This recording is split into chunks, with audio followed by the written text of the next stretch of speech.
Hello my dear friends, आज हम आपके लिए बीएससी एग्रीकल्चर 6 सेमेस्टर सब्जेक्ट है आपका farm management production and resources economics अर्थात फार्म प्रबंधन उत्पादन एवं संसाधन अर्थशास्त्र से जुड़े हुए कुछ बहुत ही महत्वपूर्ण प्रश्नोत्तर लाए हैं। दोस्तों, अगर आप चैनल पर हमारे नए हैं तो चैनल को सब्सक्राइब कर लें और बेल आइकन दबाना बिल्कुल ना भूलें। साथ में अगर आपको वीडियो पसंद आए तो वीडियो को ज़्यादा लाइक और शेयर करना बिल्कुल ही ना भूलें। तो बढ़ते हैं आज के पहले प्रश्न की ओर। और आज का जो प्रश्न है वो यह है कि संतुलन पर उदासीनता वक्र की ढलान है। और दोस्तों, इस क्लास के आप जितने भी वीडियो देखना चाहते हैं उसकी आप प्लेलिस्ट चेक कर सकते हैं, जो प्लेलिस्ट आपको यूट्यूब चैनल पर हमारे मिल जाएगी। तो प्रश्न है कि संतुलन पर उदासीनता वक्र की ढलान है। तो संतुलन पर उदासीनता वक्र की ढलान बजट रेखा के ढलान के बराबर होती है। क्या होती है? बजट रेखा के ढलान के बराबर होती है। इसी के साथ जो अगला प्रश्न है वो यह है कि कृषि का मूल्य मौलिक नियम है। तो कृषि का मूल मौलिक नियम होता है घटते प्रतिबल का नियम। क्या होता है? घटते प्रतिबल का नियम। इसी के साथ जो अगला प्रश्न है वो यह है कि निर्माण मशीनरी और उपकरण किसके उदाहरण हैं। तो निर्माण मशीनरी और उपकरण यह सभी निश्चित संसाधन के उदाहरण हैं। किसके उदाहरण हैं? निश्चित संसाधन के। दोस्तों, अगला प्रश्न है, यह भी आपके लिए इम्पोर्टेंट है कि औसत लागत परिवर्तनीय साधनों से जुड़ी लागत को कहते हैं। औसत लागत होती है उसे परिवर्तनीय संसाधन से जुड़ी हुई लागत को कहा जाता है। अगला प्रश्न है, और दोस्तों यह भी प्रश्न इम्पोर्टेंट है कि कौन सा परिचालनात्मक निर्णय है। तो संसाधन का स्तर यह एक परिचालनात्मक निर्णय है।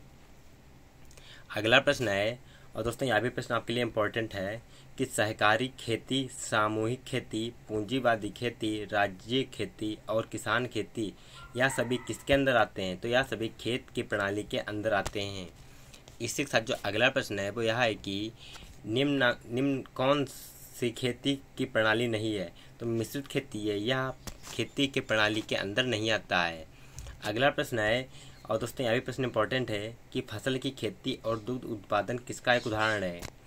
और यह जो उदाहरण है वह पूरक उद्यम का एक उदाहरण है। क्या? फसल की खेती और दुग्ध उत्पादन यह पूरक उद्यम का एक महत्वपूर्ण उदाहरण है। इसके साथ जो अगला प्रश्न है वो यह है कि उगाई जाने वाली फसलों की फसल गहनता और गर्भधारण अवधि है। तो यह सभी परस्पर संबंधित नहीं होते हैं।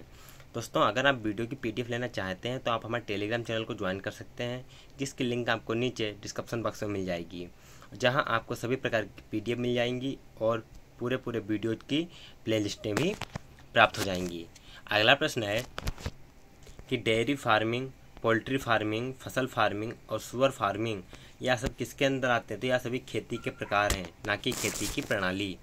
अगला प्रश्न है, और यह भी प्रश्न आपके लिए इम्पोर्टेंट है कि कृषि व्यवसाय के दिन प्रतिदिन के कार्य में लगातार निर्णय लिए जाते हैं और इसमें छोटे निवेश शामिल होते हैं, जिन्हें क्या कहा जाता है?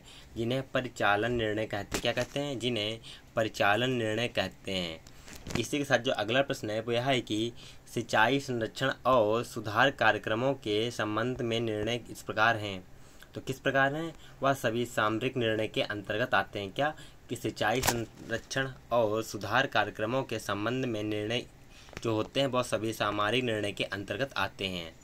इसके साथ जो अगला प्रश्न है वो यह है कि उद्यम के चयन के संबंध में निर्णय के रूप में जाना जाता है। तो किसे जाना जाता है? तो परिचालन निर्णय को जाना जाता है। किसे जाना जाता है? परिचालन निर्णय को। इसी के साथ जो अगला प्रश्न है वो यह है कि विविध खेती एक प्रकार की होती है। तो विविध खेती होती है वह एक खेती का प्रकार है। क्या है? खेती का प्रकार। अगला प्रश्न है, और यह भी प्रश्न बहुत ही इंपॉर्टेंट आपके लिए, कि कौन कृषि के प्रकार को प्रभावित नहीं करने वाला भौतिक कारक नहीं है। तो जलवायु जो है वह एक भौतिक कारक नहीं है। जलवायु कृषि के प्रकार को प्रभावित करने वाला भौतिक कारक नहीं है। दोस्तों, यह प्रश्न आपके लिए बहुत ही इंपॉर्टेंट है। अगला प्रश्न है कि अर्थशास्त्र क्या है। तो अर्थशास्त्र कला और विज्ञान है। अगला प्रश्न है, और यह भी बहुत ही इंपॉर्टेंट है कि विकासशील देश की अर्थव्यवस्था की पहचान होती है। जी हाँ दोस्तों, यह प्रश्न आपके लिए बहुत ही इंपॉर्टेंट है और परीक्षा में अनेकों बार पूछा जा चुका है कि विकासशील देश की अर्थव्यवस्था की पहचान होती है। तो विकासशील देश की अर्थव्यवस्था की पहचान कृषि की प्रधानता से की जाती है। कैसे की जाती है? कृषि की प्रधानता से की जाती है। इसी के साथ जो अगला प्रश्न है वो यह है कि एंटरप्राइज विजिटिंग इनपुट आउटपुट संबंध से संबंधित है। तो एंटरप्राइज विजिटिंग इनपुट आउटपुट संबंध होता है या विभिन्न उद्यमों का एक सेट और खेत का एकल उद्यम होता है। अगला प्रश्न है कि उर्वरकों पर व्यय क्या कहलाता है।